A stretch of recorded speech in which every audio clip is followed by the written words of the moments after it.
We have the most amazing production manager, straight from India.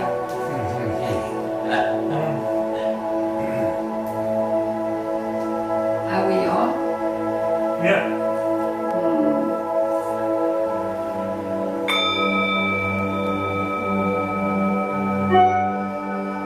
So everyone, close your eyes and sit down with your spine straight. And now turn your hands upward. And just let's breathe together before we start Satsang. You take a deep breath, and everyone, live stream, wherever you are in the world, we're going to connect soul to soul, spirit to spirit, and one breath, one heart, and one energy. We're going to breathe in. Just leave the music on, please. Thanks. I'm sorry about that.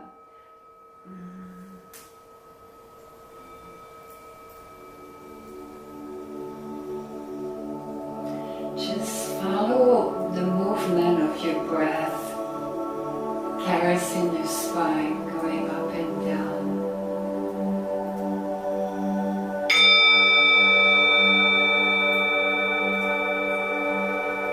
Just inhaling the divine, consciously breathe one breath.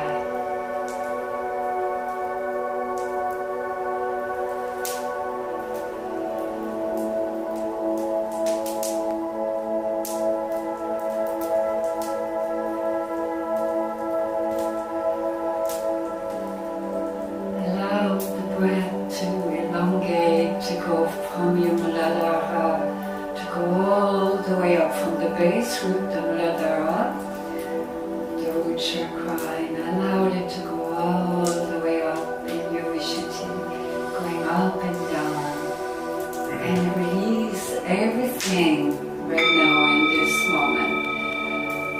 Allow every particle of your being to rest and bathe in the divine light of God, of the Divine Mother.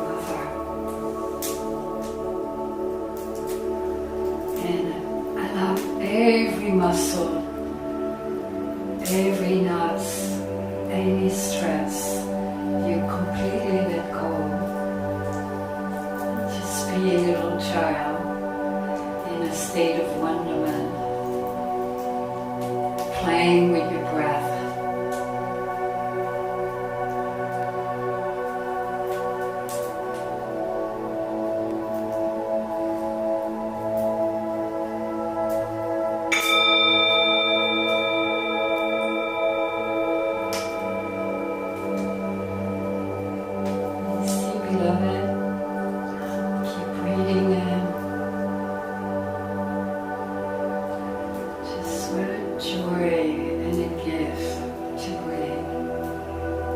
Everything is in the breath.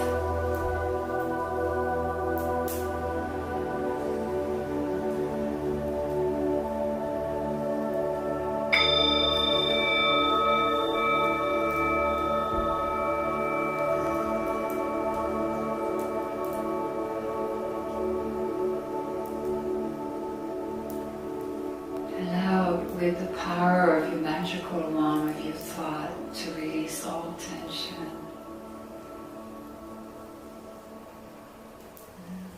Now you may open your eyes, or if you want to take one more deep long breath. Yeah, it's working.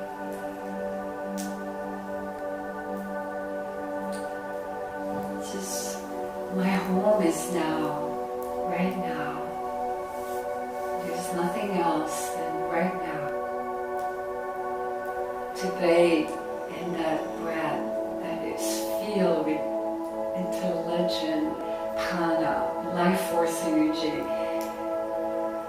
that sustain and nourish us.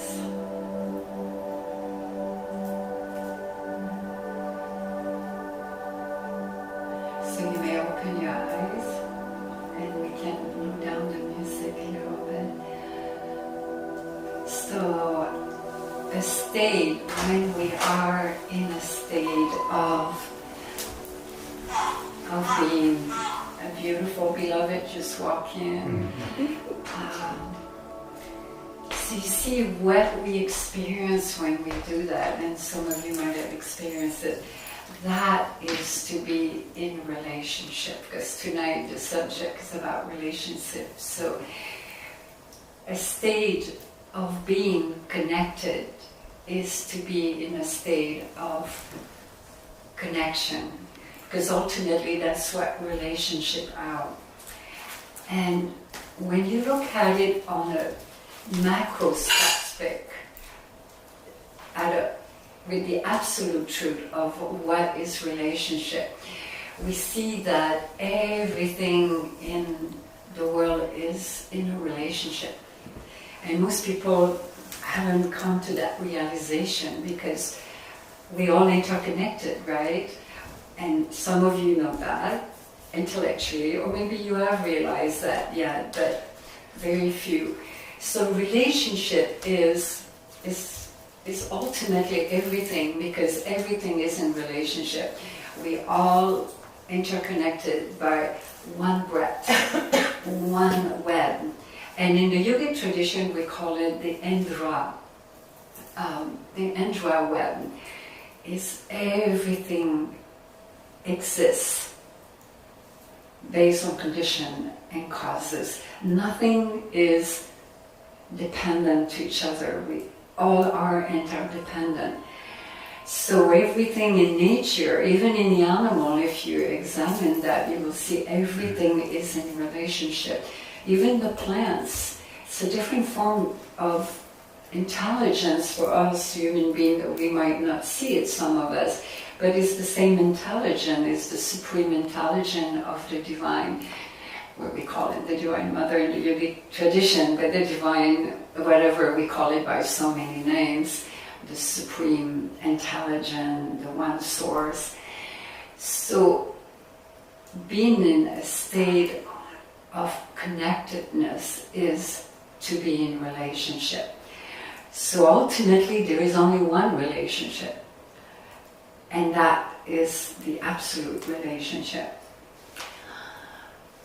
So, but when we look at it on a macroscopic, in the relative truth, then it gets complex, because human beings have a tendency to create a false sense of self, the ego, what we call ego.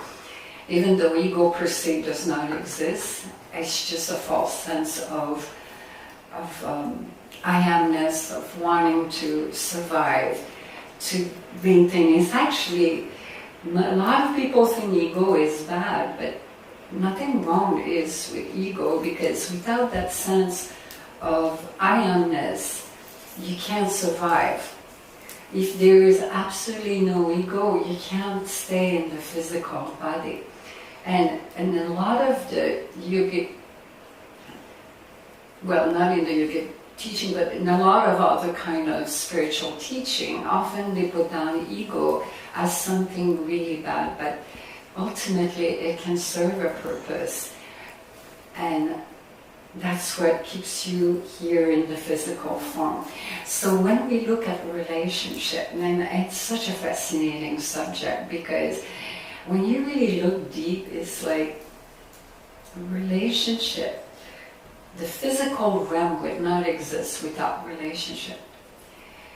Not just on the absolute truth, but on a physical level, it could not sustain itself, because relationships are based on condition, variable, and all of this is the interplay of Mahashakti, that energy, the cosmic energy that comes and manifests into this physical realm. So tonight we're going to take a deep look at our relationship. And what are they exactly? And the ultimate relationship, and some of you must know already, is within yourself, your own being. And within your own being, is the relationship with our Creator. A lot of people don't realize that ultimately the divine is right here within our own being. And actually in the yogic tradition, what's so phenomenal about this, and this is coming from a lineage of thousands and thousands of years by so many great Maharishi, Avatar, they talk about the blue pearl. I don't know if you have heard about the blue pearl, but I talk about it in my book, because I've had this experience, and it's a very powerful experience of the divine light, because the blue pearl is the divine light of the pure consciousness of God. Again, whatever we call God by so many names. And it is such a powerful light that it's been said, and Muktiananda, I'm going to quote Swami Muktiananda here, because he was a phenomenal master, he was a Siddha yogi, and he talked about that. He's not the only one, because that comes so many thousands of years ago, that the blue pearl is right within our own being.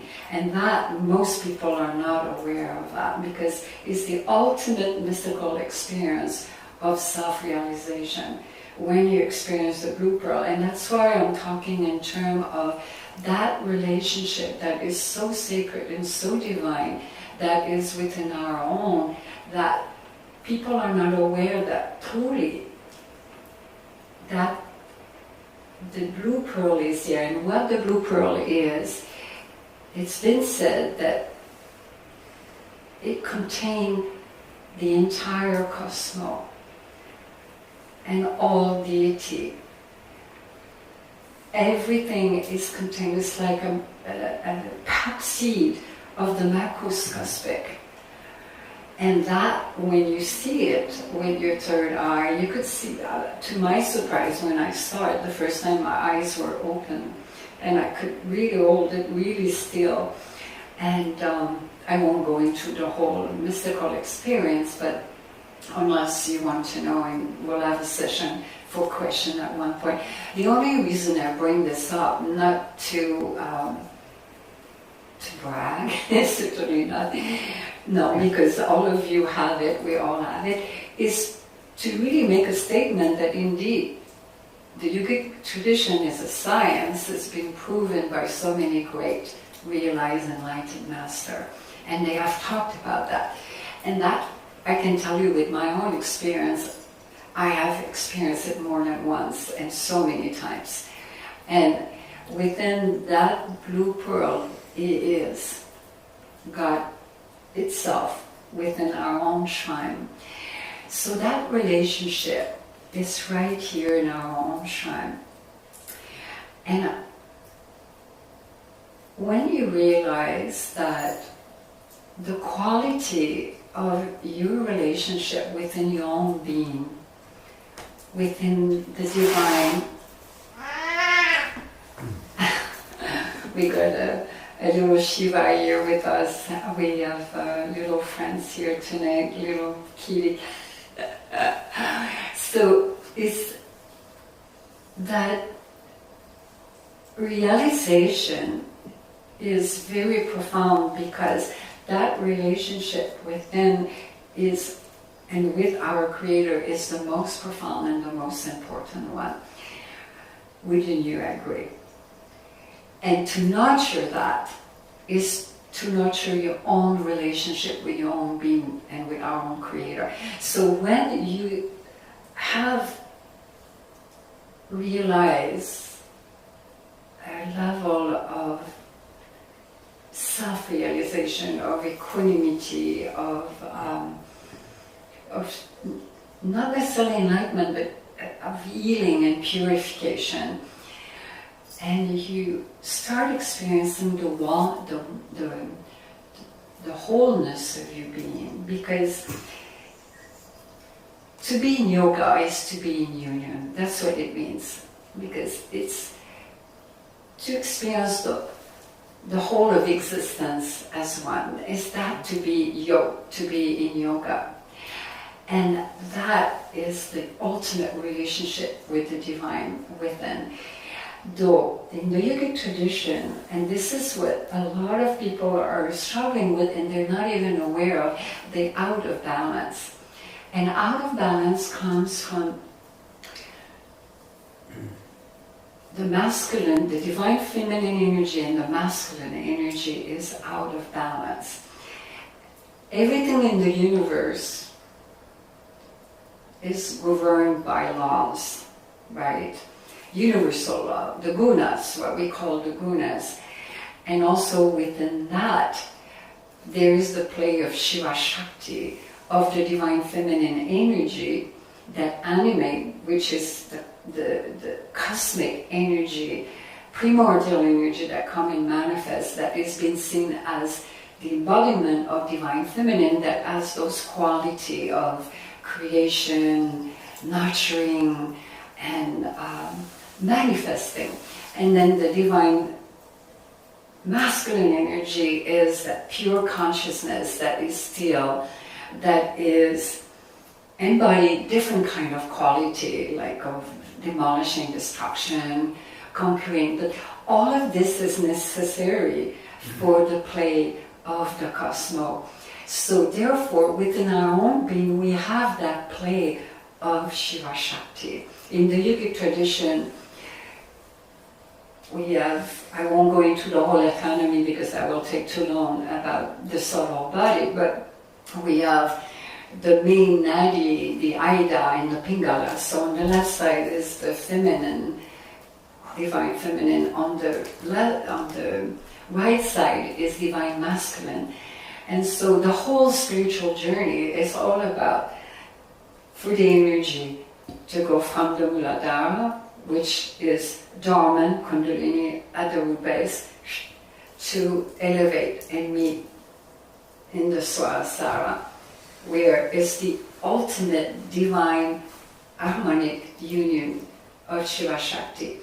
And they're just concept, in a way, they're just words, like Shakti is primordial energy, it's not a religion, it's not a doctrine, it's not a philosophy, it's what the great Maharishi have observed in nature, and they put names to it. So Shakti is that primordial energy. You have it in you. And the divine masculine energy also is there. And so when it ascends and it meets into the Sarasara, and this is the ultimate divine harmonic relationship of union. That union, ultimate union, and that when we talk about relationship, so you will see when you experience that and you realize that level, this is where you in perfect harmony within your own relationship. So, but to have great relationship, healthy relationship, harmonious relationship, you don't necessarily need to be at that attainment, at that realization. It can happen way before. It's just a matter of working on oneself. And this is where it comes really important to use the magical wand that we have been talking so much about for many months. The power of your inner power of your thoughts, your words, and your action, your emotion and your feelings, how you can gear it to the highest, to the divine. And to also be on the spiritual path, to do sadhana, to do Kriya Yoga, which is action with the life force energy. So to activate, to bring about this balance between the masculine, the feminine, and the masculine. When we look at our own relationship with our own being, you will notice that the quality of how you speak to yourself, how you are at ease with yourself, your whole aura about yourself, your energy field will determine the quality of your relationship. All other relationship. So you can't expect from other people to change. You can't expect from them to transform. And that's where it comes the power of the magical one, is that you don't put the responsibility on someone else. You take it. Oh, we lost it. It's back. Thank you, dear. We take that power that we know that within ourselves, if you find this harmony, that ease and that equanimity, and even more, to experience your divine presence, such ananda, and to bathe in bliss, then it will percolate in the universe. It will percolate in your relationship. And so you will see the dynamic and the variable and the condition of your relationship will be transformed. They will start changing. And this is how you change relationship. This is how you transform your relationship. Because first of all, let's look at it. Relationships are not absolute. Wouldn't you agree? Nothing is absolute. The only thing is God, the creator. Everything is in constant change, constantly changing. And we know for sure that the only thing that is not going to change is change itself, we know. And that the Supreme Intelligence is ultimately absolute, omnipotent, omnipresent, and will never change. It's absolute. But relationship, their nature is to be always subjective to variable and condition. So we can never take anything for granted. So how to transform our relationship? Because I'm sure everyone wants to experience that.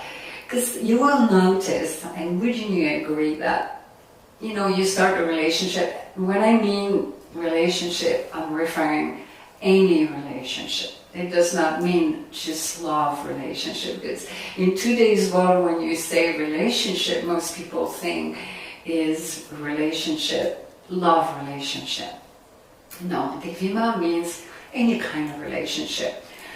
Daughter, mother, sibling, co-worker, friends, neighbor, beloved neighbor. It doesn't matter what is the relationship. Even with an animal. Because your energy field will affect how they will affect their energy. Because ultimately, that's what the realization is. We all interconnected. So how we emanate will affect the whole universe. And you cannot undermine this statement because it is so true. In the yogic tradition, we see that.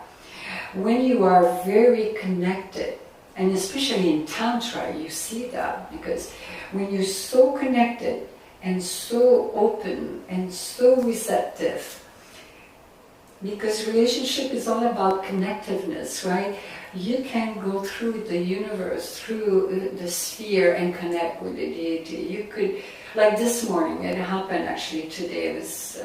It was fun. I was laughing about that, and unfortunately, this beloved could not make it to Satsang. She lives in Australia.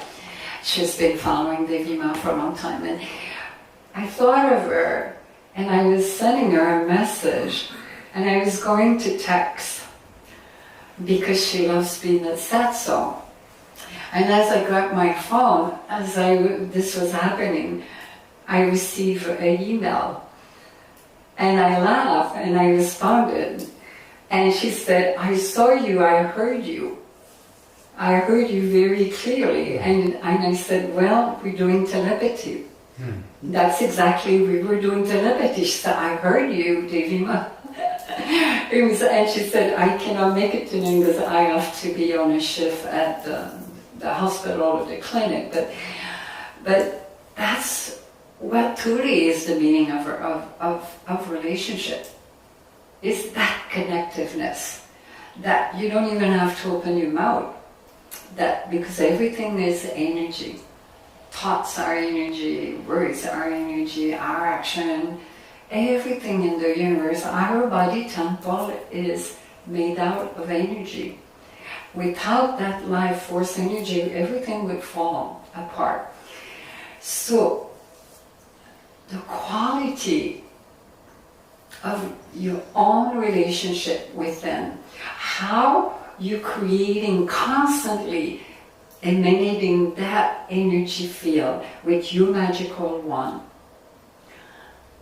And that requires a lot of mindfulness to really pay attention and be aware how you talk to yourself, what you're sending out in the universe. Don't underestimate the power of sending this, because if you keep repeating the same thing over and over, you're not aware and you're sending something to someone that, let's say, someone you're very displeased with, someone who you believe that hurt you.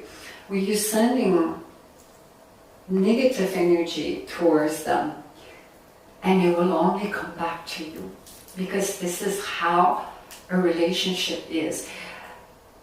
The cosmic relationship is a cycle. If you think of it like that, you will understand within your own self, at the microscopic, in the relative world, relationship is also a cycle. So a cycle is connected, right? So what goes around, you know, you have heard that expression, what goes around comes around. It's a cycle.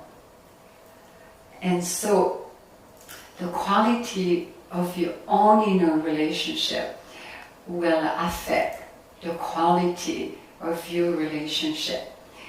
And the quality of your relationship within your life, wouldn't you agree, will affect your life and your destiny. Take a look at your life right now. How are your relationships? Are you happy? Do you feel in harmony with every being that is in your life? How big is your cycle? Is it like that? Or you made it the whole universe? Did you embrace all living beings as the divine? So reflect on that. Look back at your life right now. Take a moment, close your eyes. Is there a beloved in your life with who you feel after so many years in relationship, you have formed an opinion? Opinion can be the worst enemy. And most people, it's human nature. Don't make yourself bad about it. It's just to become aware of it. It's great. It's healing. It's empowering. Because opinion is a tendency of human to make opinion. And would you agree, we do that, most human beings do that all the time, and most of the time they're not conscious of it. Opinion will destroy your relationship.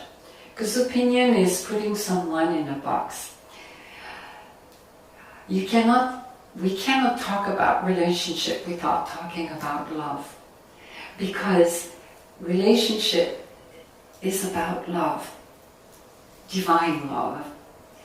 And so the moment we form an opinion about a beloved one, a neighbor, a friend, a sister, a brother, a cousin, a spouse, a child, and you start telling them your opinion and you bang it to them with your energy, and you're sending this to them. You speak it, you tell them, and you enforce that. You're creating a samskar for yourself and for them. A samskar is an impression. It's very deep into the subtle body. And then it becomes a tendency, a vasana. And then it becomes very strong, ingrained into the karmic structure. And so by putting an opinion on someone, and it will only damage the relationship, because if you put someone in a box, because an opinion is a box, then eventually it concretizes, it becomes a reality. Let's say, you think, oh, let's see, Devi Mayi is thinking of an example.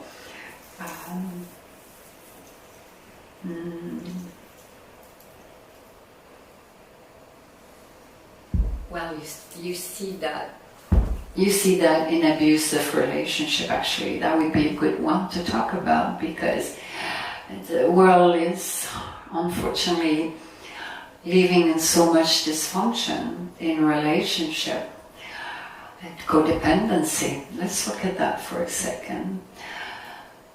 Well,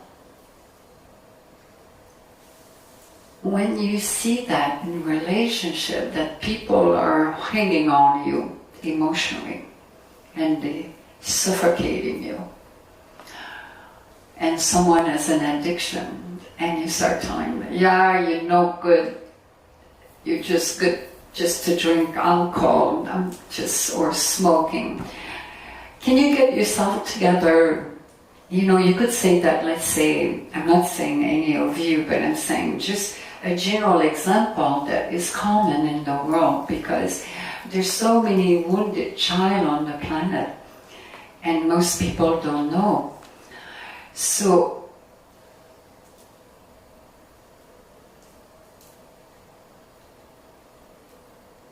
you look very deep right now.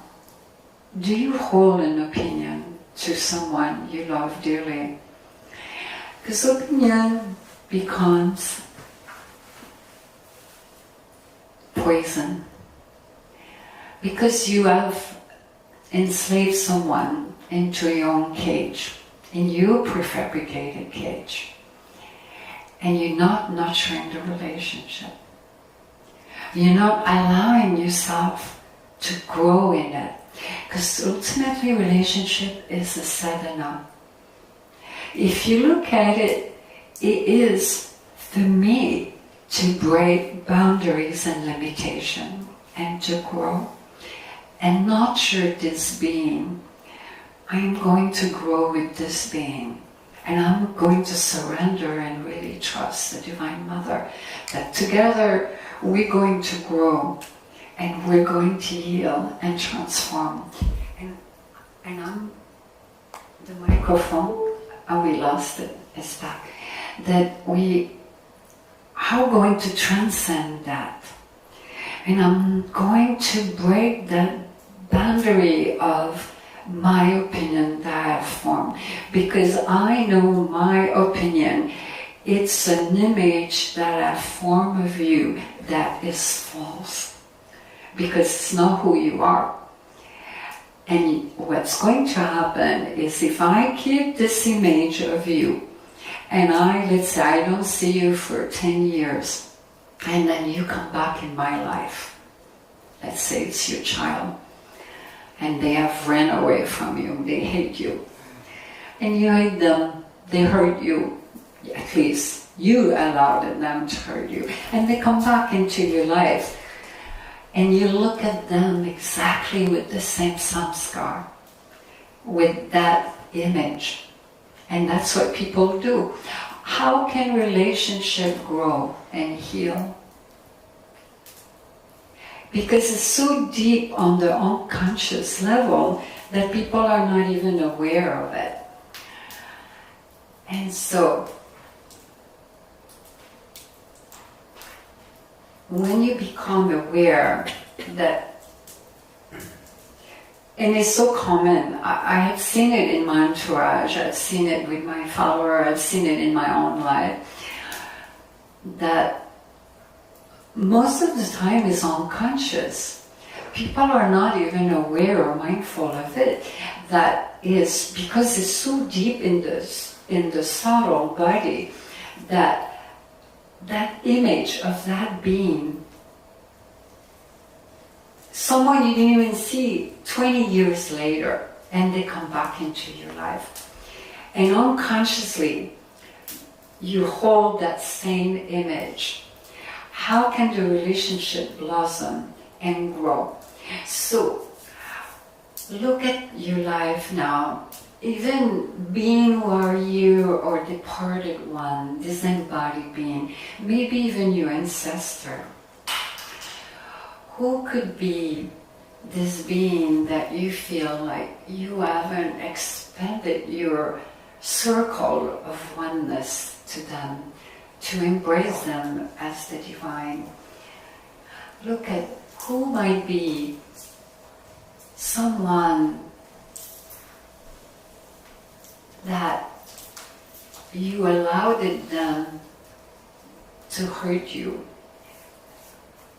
and they have allowed you to hurt them, because ultimately that's the power we have.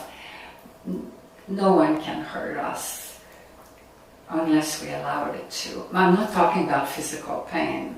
We're talking on an emotional, mental level. Most of the time it's the inner power we have.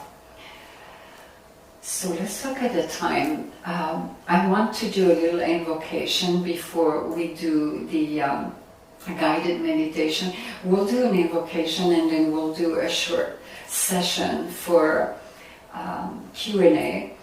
And then we will do a Nidra Yoga guided meditation. And it's one I absolutely love that came to Devi Ma recently.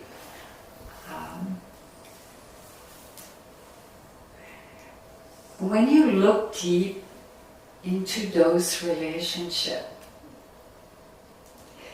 when I look back at the story of Amrita, our character Amrita, see, a relationship can be the cause of tremendous bondage, of karmic bondage, and most of the time it is. Or it can become the opposite of complete dissolution of all ego identification. So when you look at your relationship, look at this. Is this an entanglement, or is it serving your higher purpose? All relationships ultimately need to serve the higher purpose for enlightenment, for self-realization and liberation. Or is it enslaving you? Are you enslaving yourself in your relationship with your opinion, with your interaction? Because remember, relationships are not absolute. I know I'm repeating, but sometimes it's necessary to bring the point across, because it's all depending on the condition and the variable. So as soon as you start changing your energy field, you don't even have to talk. It will emanate. It will have a repercussion around, especially in the family origin, where there is so much healing that needs to take place there. So many wounded child. So it's your choice. You could be enslaved, entangled, or you could serve it as a sadhana for your highest good and their highest good.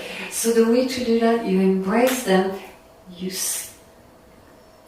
just destroy that opinion you have, and know that this is not who is my son, this is not who is my husband. And I'm going to nurture that life.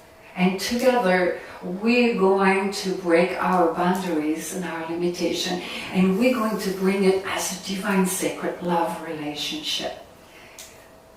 And that is the ultimate cycle, the ultimate state of being connected. So let's do the invocation for a moment, and then you could just sit with your eyes closed. I forgot to do it in the beginning. And just close your eyes and put your awareness on your breath, just going up and down as Devi Ma chant in Sanskrit. And then it's only a few minutes. And then after that, we'll do Q&A followed by the guided meditation. meditation.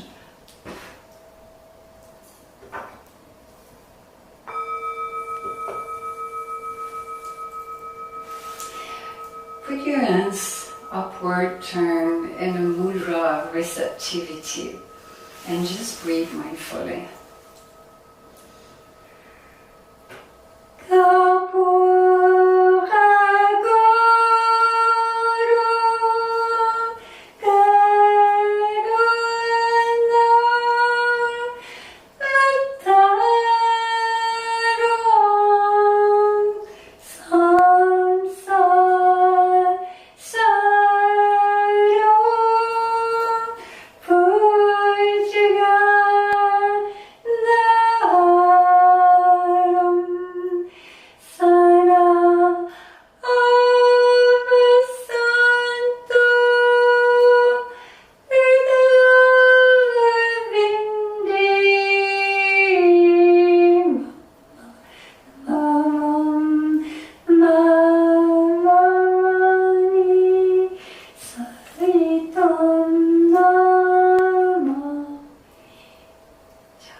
Let's do a session, a short session we're doing well with time.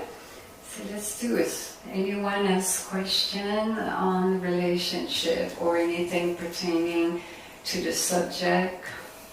Anyone here or online?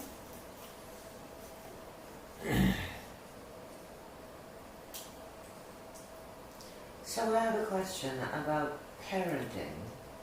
So when you are about what? Parenting. Yeah. So when you are parenting, you do want to, in your relationship, have certain opinions when a child is growing up.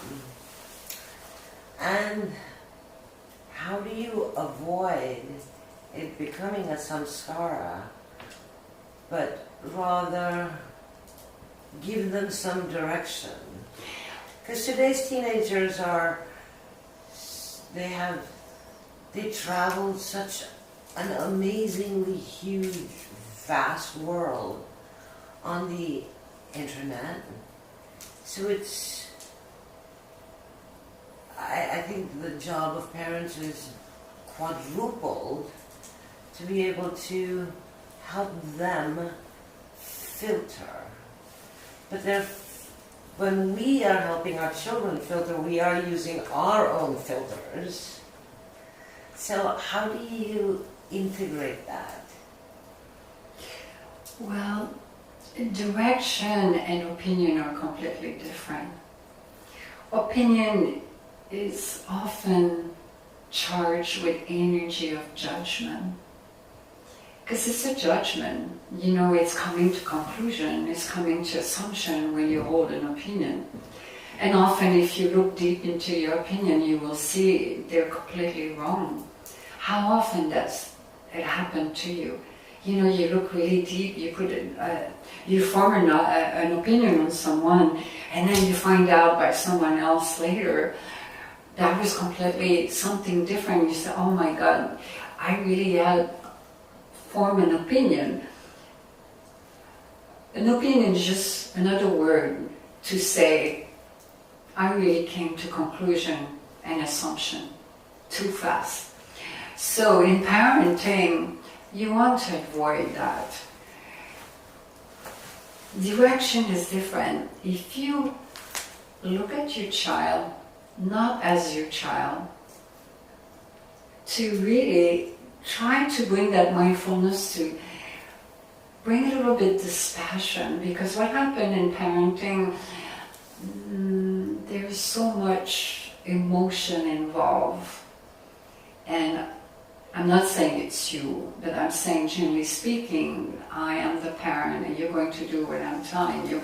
There's power over to a child. And it's not just to go. You want your children to grow and be successful, and it's for their highest good, it's for their well-being, and you want the best. But the best way with a child is to allow your own divinity to interact with your child, not as a father or as a mother, because teenagers, they don't want to have a relationship with their parents that way.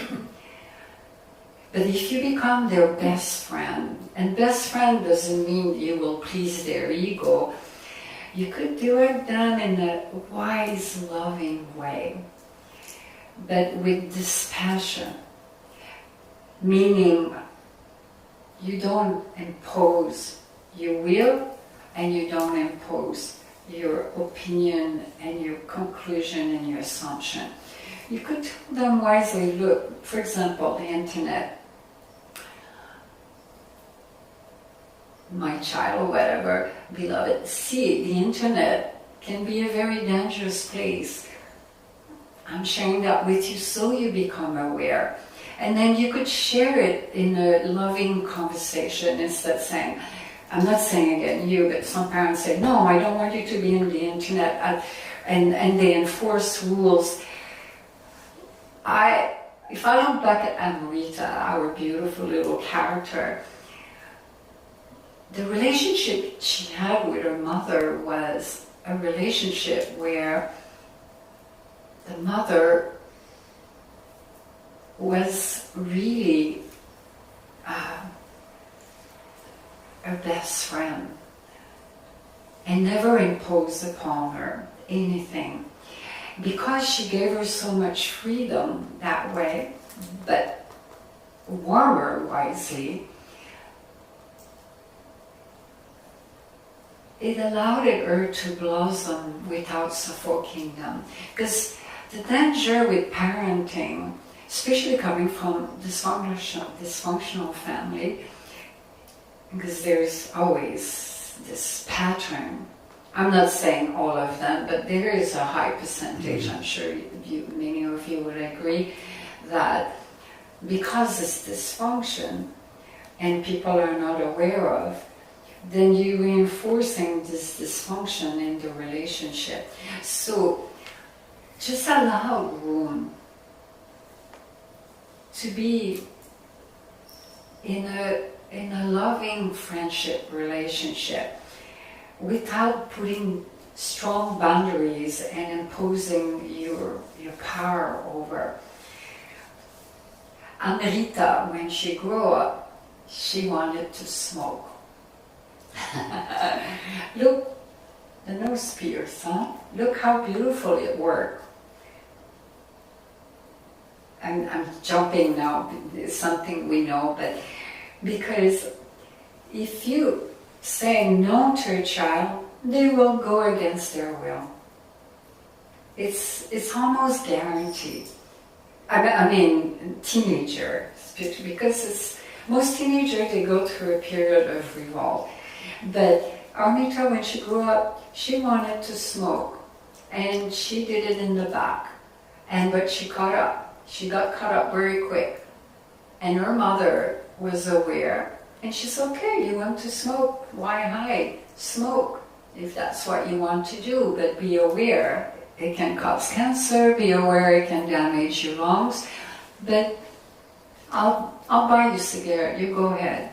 The same thing with alcohol. You want to drink? Yeah, you have one beer, you have 2 beers, and then the following day the child will get up saying, oh mom, I never want to drink anymore. I have a terrible headache. I'm not saying to do this. I'm losing my microphone. All I'm saying is that don't impose your will. Just be pure divinity with your child. Allow your higher being to serve the higher purpose in the relationship.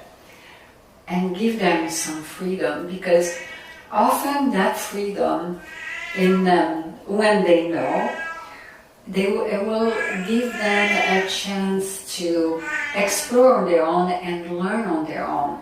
Because if they don't learn on their own, it's good to make mistakes, because it can serve their highest good. The same, all relationships are like that too. They can be great teacher, and they can be great healer. Do you follow what I'm saying? Yes, thank you. Just a differentiation between direction and opinion. It's very different, because if you talk to your teenager with wisdom and loving compassion, and you really listen to them, instead of saying, again, it's not you, it's not anyone, but generally speaking, with a tone that is of superiority, a tone that is, I know what's best for you, is as soon as we try to impose the will upon someone and they know they've been managed, they will revolt. But if you come as your own divinity, with your own wisdom, with so much love and compassion, no judgment, no... we lost the microphone again. Is everything okay? No, we don't have the microphone. It's not just with teenager, it's also in other relationship. It's the same also with lover. You see that also in marital relationship. Can we have the microphone back? Yeah. I'll wait just for a second. Anyone ask another question? It's hard, especially with a teenager, because you feel so responsible for them.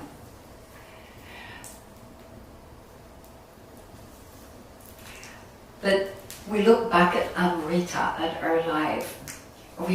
Some of you, her life, we have shared some of her story, how she forgave her father after 11 years she didn't see, how she was able to see that relationship was so unhealthy, so dysfunctional, and it hurt her so much pain and so much suffering.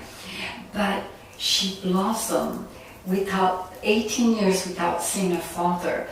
One day she picked up the phone and she flew back, and she found her father and forgave him.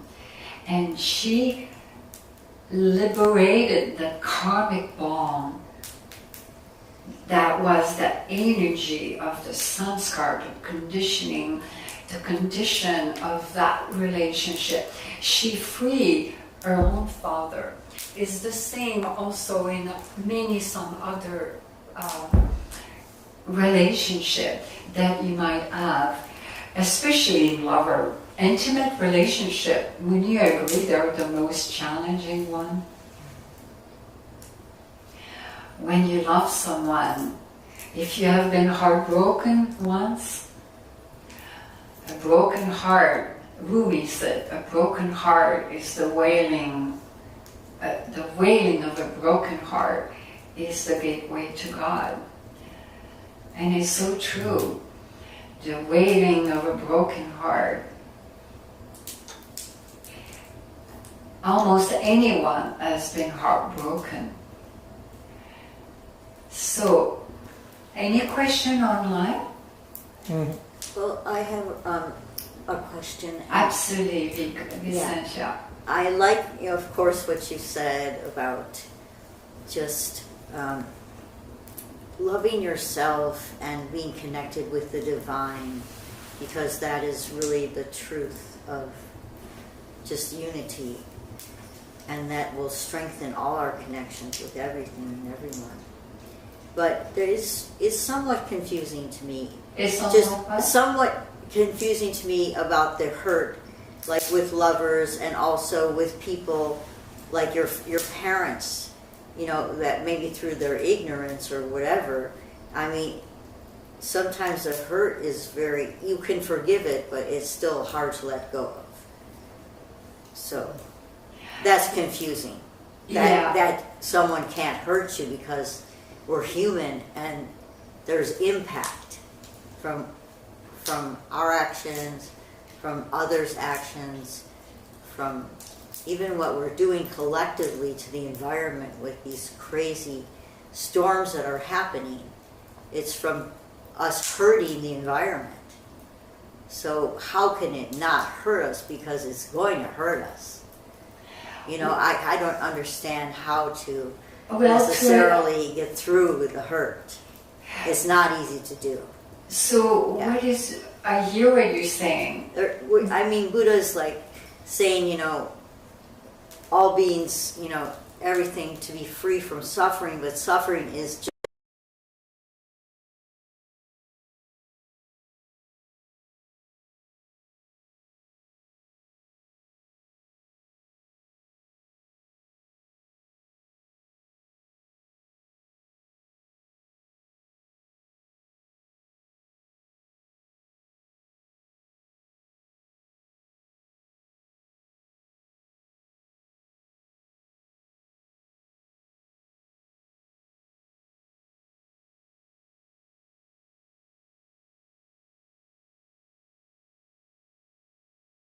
maybe impact it can have. And at the same time, it's confusing because there's so much suffering and so much hurt. And we are always a part of it, too, because we're living here and we're contributing to even buying plastic is hurting. You see what I'm saying? It's like there's so much. There's so much. Yeah, I hear you so clearly, and what you bring up is a very fundamental thing of all living beings. How do I transcend pain and suffering? Because we live in a world of duality, and that's how we experience this realm of physicality is through duality. Duality of opposite are necessary. That's what holds the universe. Without it, everything will collapse. And some other places, the duality is even stronger, like in India. So how do you transcend that? Well, to a certain level, it's true, there is hurt. When we talk about hurt, let's make this clear. We're not talking about physical pain. We're talking more of the suffering of the mental body and the emotional, that level.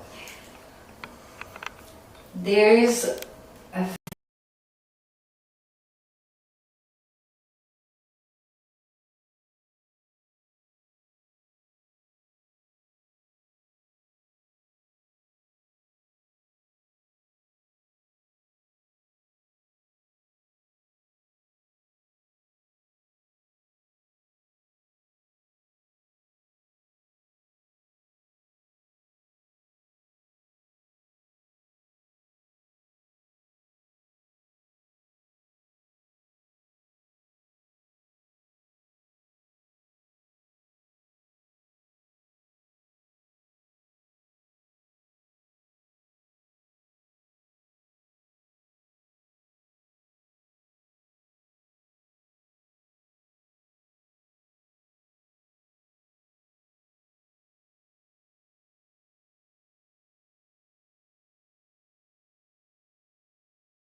different sheets. We have talked about them. And probably one of the most important one that is so hard for most people to transcend is the mental body. Because the mind full of the samskara, the conditioning, the entanglement, the condition, the accumulation, the brainwash will cause that suffering. Most of it. You see what I'm saying? It's on the mental level. And the mental level is associated with the emotion as well, all together. And that affects your pranic energy body, which is your energy field. A lot of the suffering and the pain can be avoided, again, mental and pranic, when you know how to generate higher frequency energy. And beloved, sadhana is very necessary. Is especially the Kriya Yoga. There's such an Kriya Yoga. By the way, I'll make, it's a premature announcement, but we are so happy. We're working on launching, we haven't decided the final name yet, but Radiating the Divine Light Spiritual Mastery Program. It'll be a 3-day intense life, very empowering, very transformating, where you would be empowered with the Siddha Satchit Kriya meditation. Because Kriya is working with the life force energy. It's learning how to control the breath and to get rid of the samskar and the vasana. Because what really causes a lot of pain and suffering really comes from this karmic load. You see what I'm saying? If you carry, remember we talked about that last year, remember the man who was walking with this big huge bag, and he was walking down, literally bending down. Well, that's what karma can be so heavy on you. And that brings a lot of unnecessary suffering and pain. And that's why meditation is so important. To raise the vibration, because you raise your vibration, it will emanate in your family, it will emanate in your entourage, and that's how we expand the consciousness, and that's how we bring a higher energy frequency on our planet.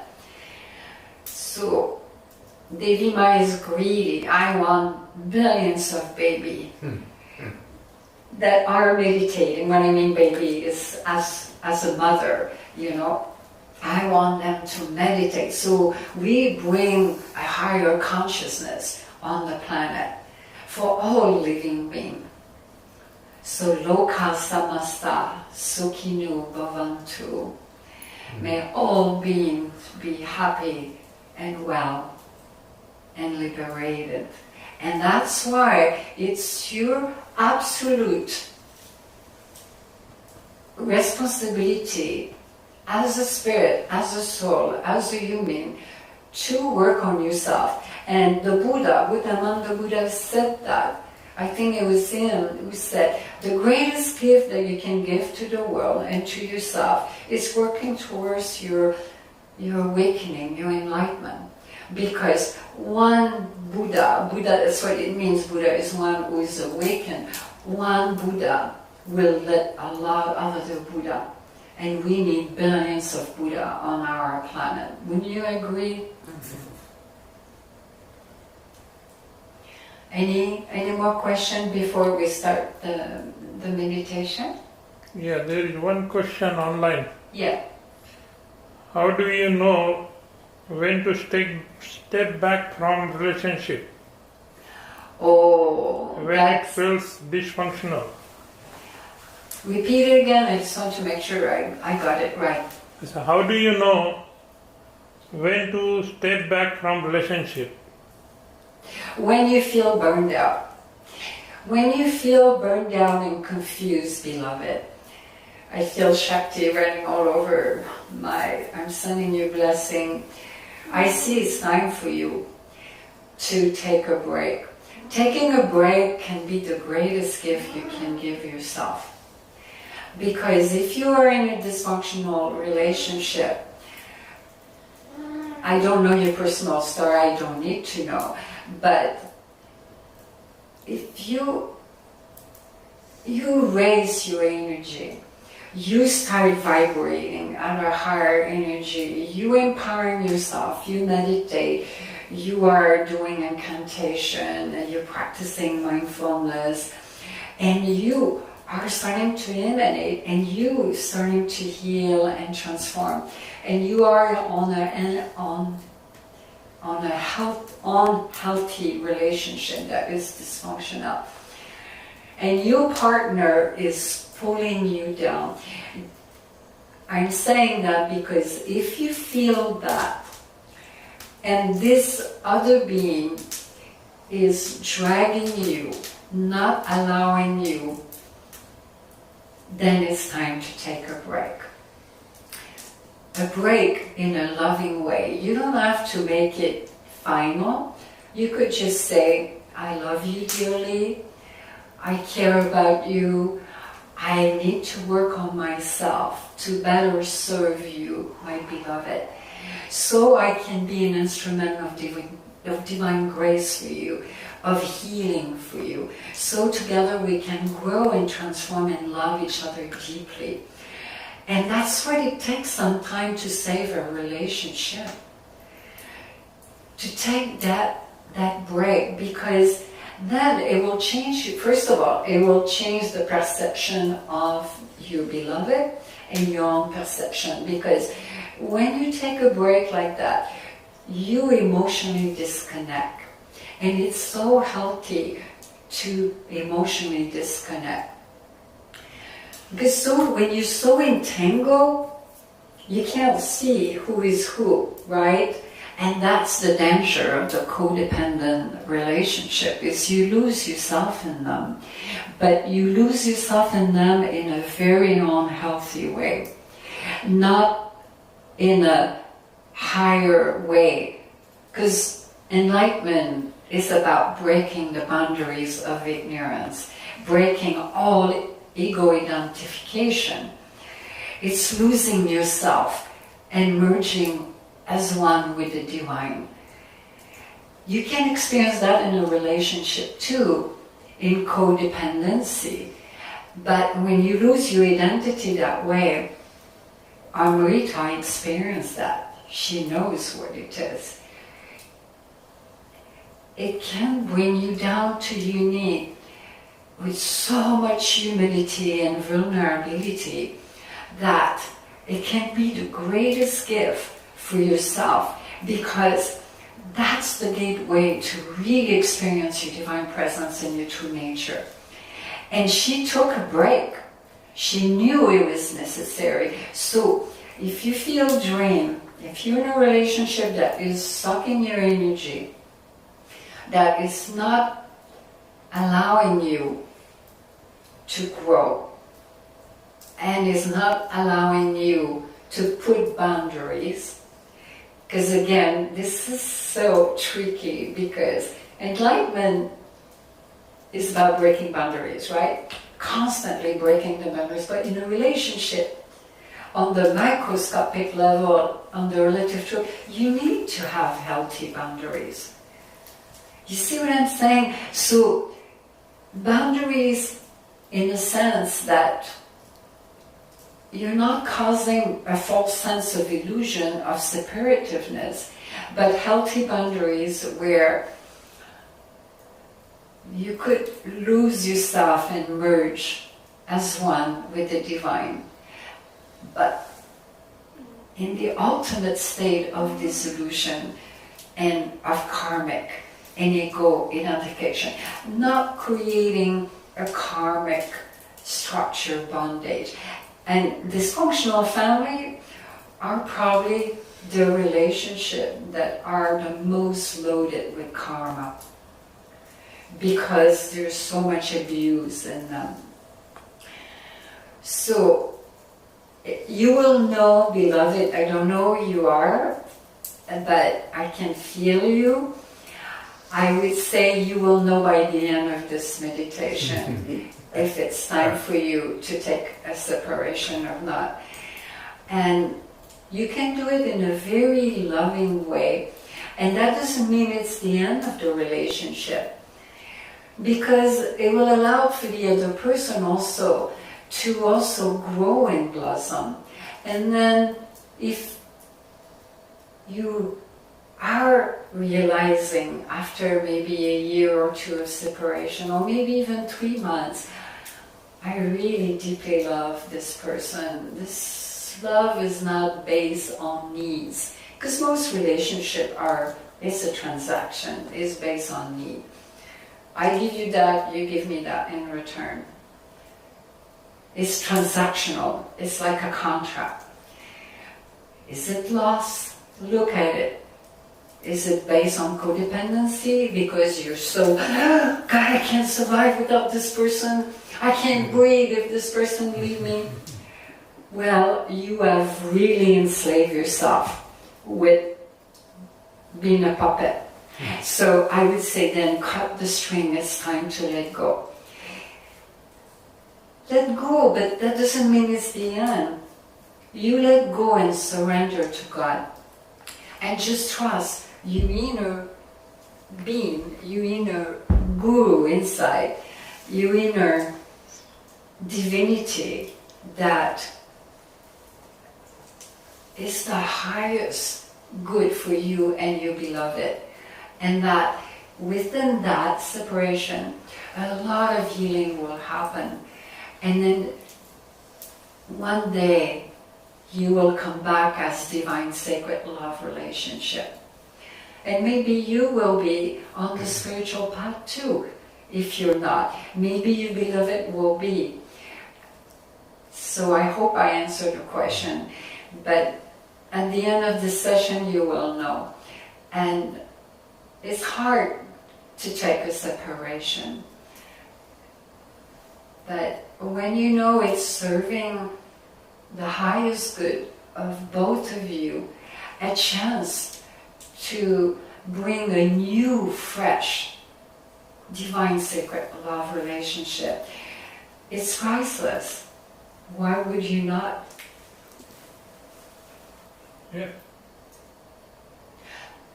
Any more question?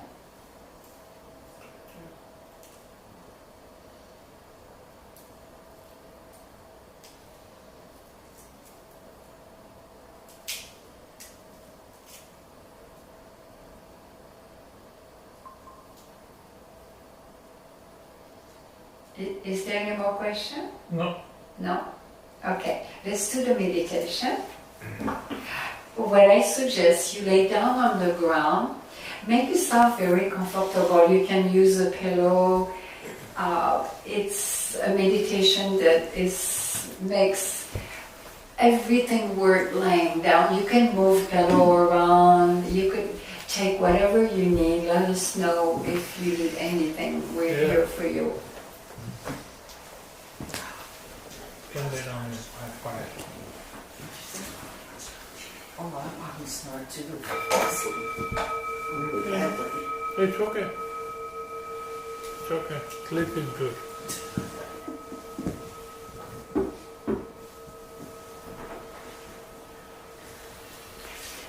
Listen, Sean, did I answer your question? Yes. Yes. Thank you.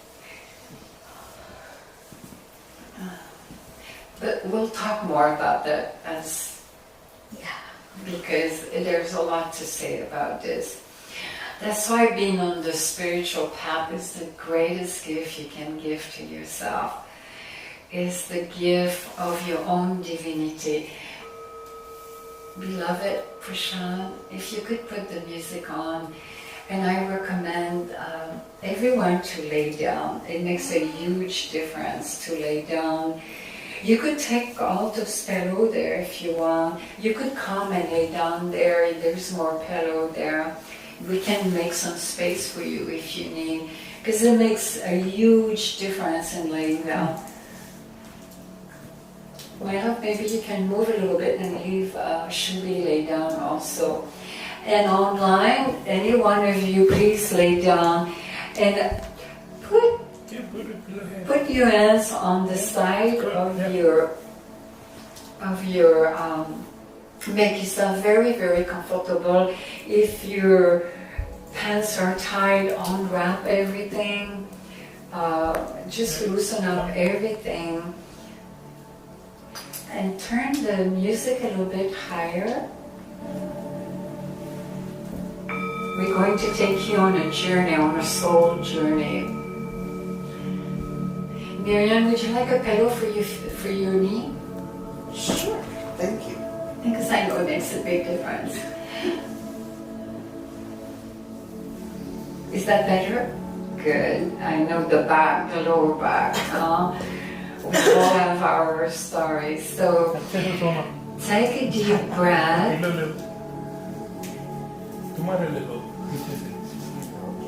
We need the music a little louder. And everyone, you, wherever you are in the world, just connect with one breath, one heart, one soul, one spirit. That ultimate relationship is one relationship. It is the cosmic, pure consciousness of divine light relationship. So, let go completely. Beloved Mikey, do you want a pillow for your knee also if you want to give some support? And put your hands on this side, let go of your hands, take a deep breath. Become mindful of your breath. A little bit higher. So everyone, and I hope all of you around the world, you do the same. You completely let go. See yourself right now at the most beautiful divine ocean. You're barefoot. Well, first, before we do that, let's take 3 big deep breaths together. And tighten up everything all at once. Your feet, your whole body, tight, really tight. Tight as fast as your life count on it. And then let go all the muscle.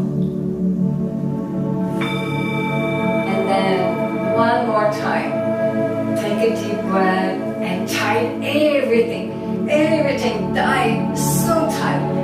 All the muscle, everything. And then let go.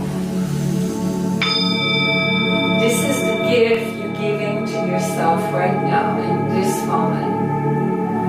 One last time. Tight. Now let go. Let go and let go of everything.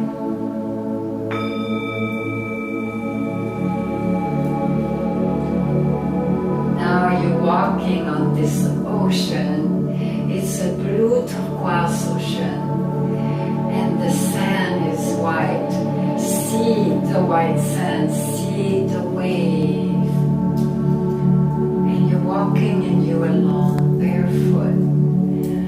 And then there's beautiful divine breeze that comes and carries you and touch your soul and touch your spirit. And you hear the birds. And you're walking. And it's early in the morning.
your eyes, your nose.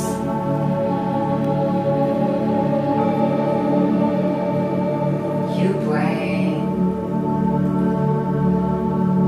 Now your hair. The last wave comes. Wash you away. Everything about this physical body temple, every little particle is gone.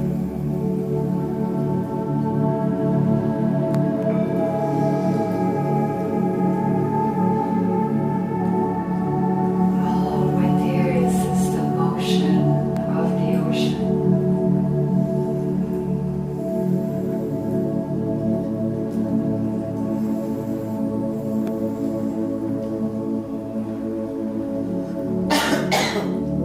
And you're bathing in this vast ocean of divine love.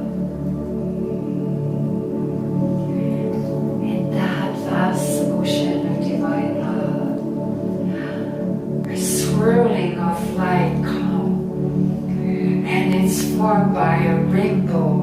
It comes like a flashing divine light. It's a blue pearl. And it just flashes in front of your pure consciousness and materialize into your favorite divinity, your favorite guide,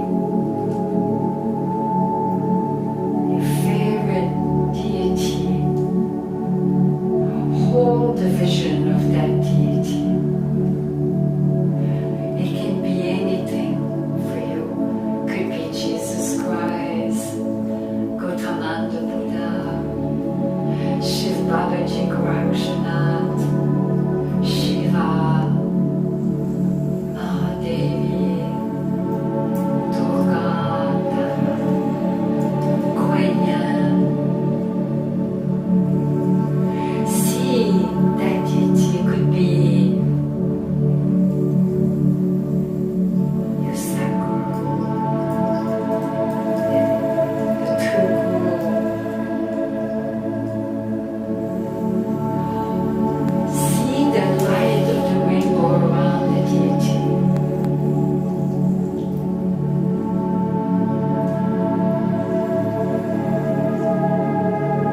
It can be Saraswati, it could be Bharati Devi,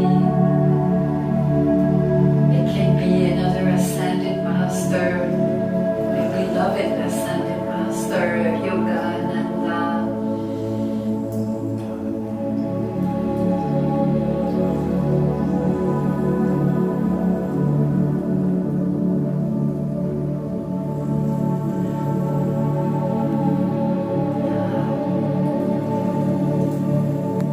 Look at the divinity straight into their eyes. Now go into your inner shrine. See the manifestation. Your heart that has nothing in the ocean become a white lotus. It formed this beautiful, magnificent, sublime, white, pure divine light, white lotus. See it into your inner shrine. Hold the vision. And now, see with that your own relationship of your own energy field with your pure consciousness. Take that white lotus and offer it to your divinity.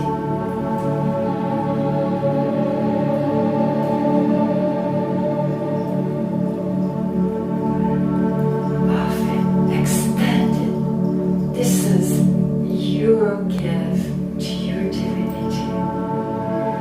Offer the white lotus and put it right in her heart or his heart, and hold the vision of you, of that divinity with your lotus.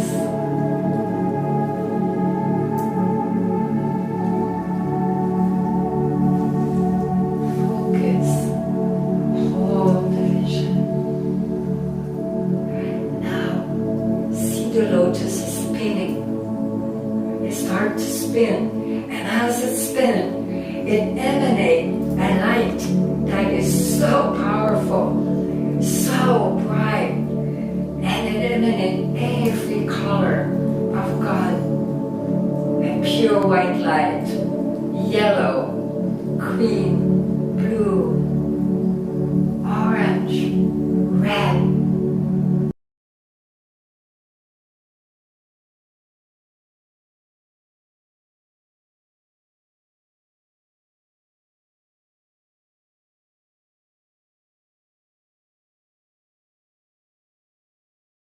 Divine love.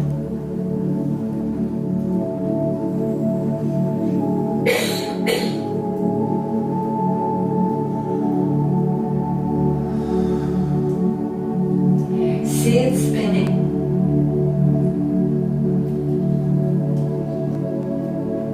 Now, take a look, one last look at you, beloved divinity. It could be your spiritual master. It doesn't matter if it's embodied or disembodied. Now, this divinity is dissolving in pure consciousness. As it dissolves, it becomes you. Now, see this divinity of you that has 12 arms and a rainbow of light that emanates and has all 12 arms holding white lotus. And you are that divinity. Now with those 12 arms, they multiply, they become 100 arms, 10,000 arms, 100,000 arms, millions of arms, and they expand and send the white lotus and send all those white lotus here, beloved. I offer you my white lotus.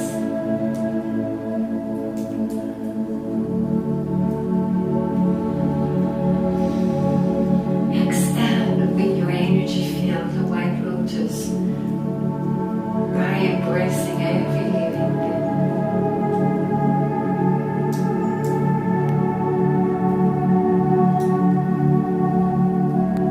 Now, hold a beloved with who you are in relationship right now. Anyone, one that you want to harmonize, to turn into divine sacred love.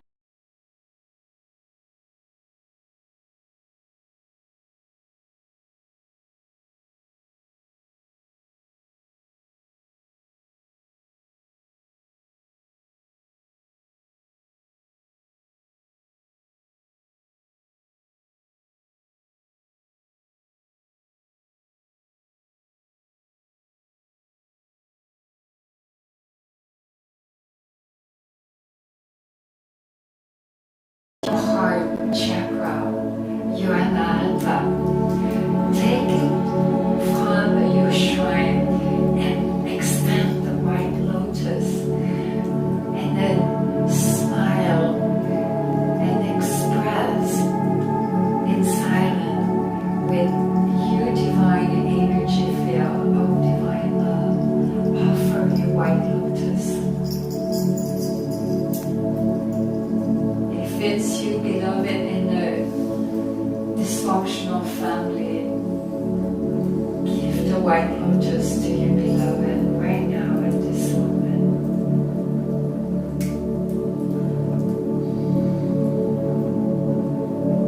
The white lotus, that pure light of God, emanates pure healing, pure alchemy of divine transformation. As the light, the spring light,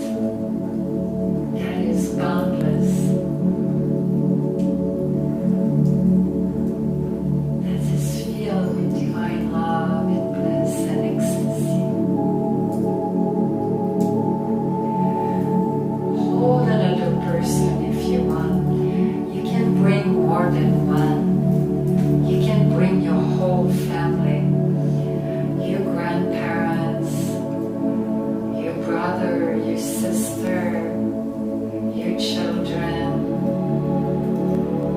You can liberate in this moment 7 generations by letting go, by offering them this white lotus that is an offer by God.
so powerful and so brilliant with the blue light. And it percolates with bliss.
You could leave it on, but just a little lower. So take your own time. I know it sometimes it's hard to come back.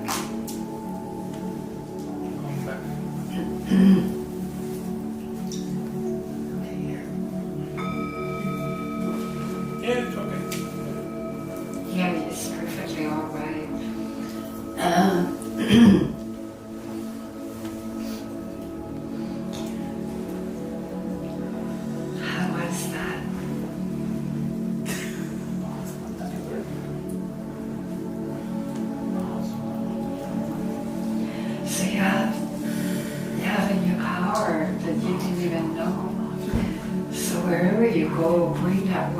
Just don't never forget it.